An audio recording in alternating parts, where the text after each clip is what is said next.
Buenas and good morning, colleagues. The Minute 37 Legislature in Guam is back from recess and called to order. We're back on second reading, Bill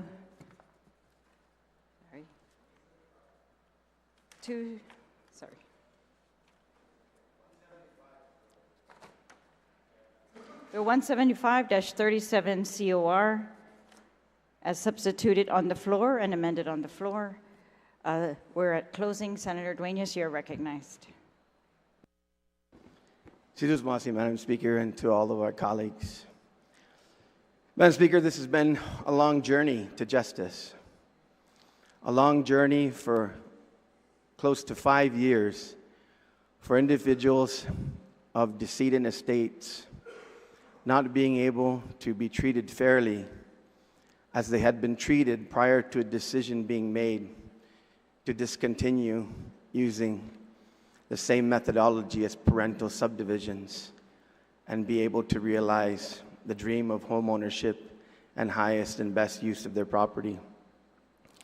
But Madam Speaker, I don't want to blame the regulatory agencies, because shortly after this process started, they provided a solution.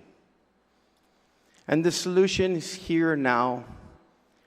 It could have been introduced years and years ago, but it wasn't, but we're here now. WERI, EPA, Guam Water Works fully supports this bill as it's written. They fully support its passage, and they fully support its implementation.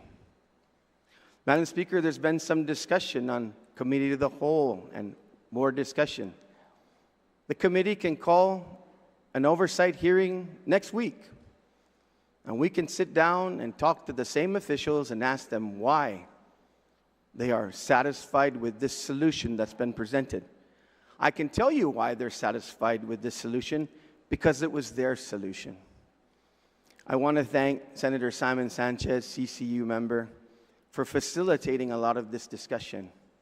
He was very active in dialogue with all of the regulatory agencies, and it was very clear, when he said during the beginning of the discussions on this bill that you must change the density and you must ensure that the nitrate reduction system is put in place in order to be able to be successful and protect our environment and protect our aquifer. Madam Speaker, I want to clear up one other thing. The Attorney General's office came down when we first heard this bill and the committee report was shown. They supported the bill as written, because the bill as written had the density requirements of 6 lots per acre for decedent estates. I talked to the Attorney General one more time yesterday and I said, General, I'm going by the recommendation of the regulatory agencies because that's what they've put in place. I may agree with you on the 6 per acre, but the fact is that I got to help as many families as we can help right now who have been waiting for years for this justice. He agreed. He said, do what you got to do, and if we got to fix it later, we'll fix it later. The bottom line is, Madam Speaker, this bill is a good bill. It's a bill that was written by the regulatory agencies, and I think they, at the end of the day, are the experts on this issue. Madam Speaker, I want to thank the Governor's Office and the Lieutenant Governor's Office for engaging me in this process. They too had concerns in the beginning. I met with the Lieutenant Governor twice, and he said, Chris, if you work with the regulatory agencies and amend that bill, if it passes muster when it comes to us legally, we will sign it. I want to thank them for that. In closing, Madam Speaker, I want to say that there has been this back and forth with regard to the realtors. It is the realtors who are the ones that are expressing themselves that feel that they've been maligned. You only have to go online and see Ted Nelson, others who said, we're owed an apology. So it's not me. I know it's been mentioned that I'm the one perpetrating this. I'm not. They themselves feel as though they've been demonized for just trying to help these individuals who are trying to realize their dream.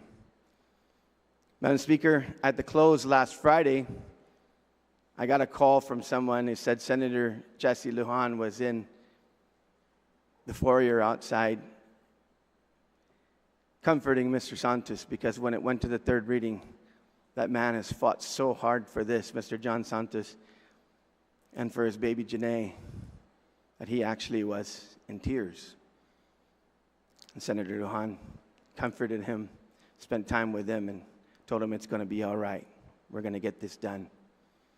Let's do this for the Santos family. Let's do this for all the families who do not want to pollute Guam. They just want a better life for their families and their children. At this time, Madam Speaker, I move that Bill 175-37 be placed in the third reading file for voting. Sijus Masi. On the motion to, excuse me, on the motion to place the bill 175-COR as substituted on the floor and further amended on the floor to the third reading, is there any objection? There's an objection. All in favor, please raise your hand.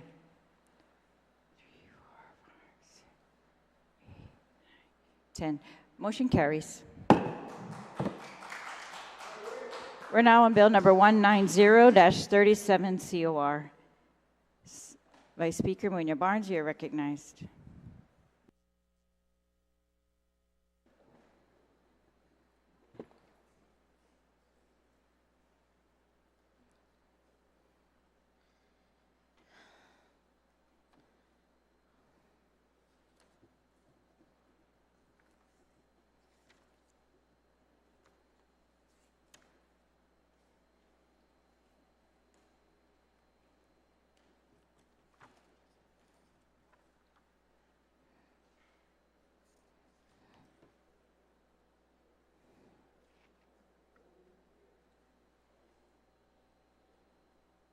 I don't know.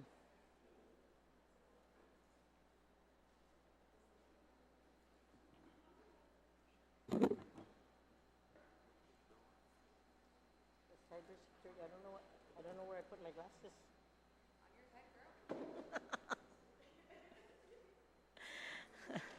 Manana Sidzuis, Madam Speaker, and to my colleagues here this morning, I move that bill number 190-37 COR as amended by the Committee on General Government Operations and Appropriations, as introduced by myself, Tina Rose Muñoz Barnes, Senator Dwayne T.D. Nicholas, Senator Chris Barnett, Senator Frank Blas Jr., Senator Chris Dueñas, Senator Jesse A. Lujan, and Senator William A. Parkinson, which is an act to add a new Chapter 15 to Division 1 of Title 5, Guam Code Annotated, relative to creating the Mariana Cybersecurity Working Group. Madam Speaker, I'd like to move it to the third reading, and may I speak on it? Yes, please proceed.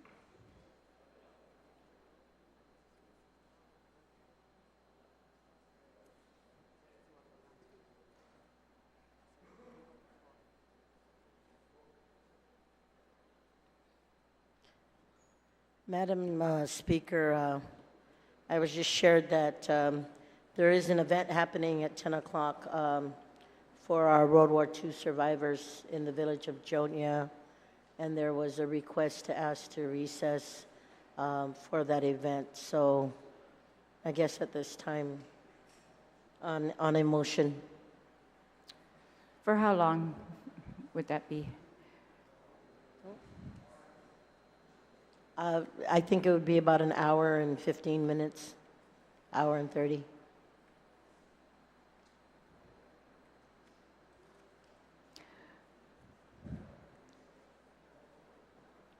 On the motion to recess, is there any objection?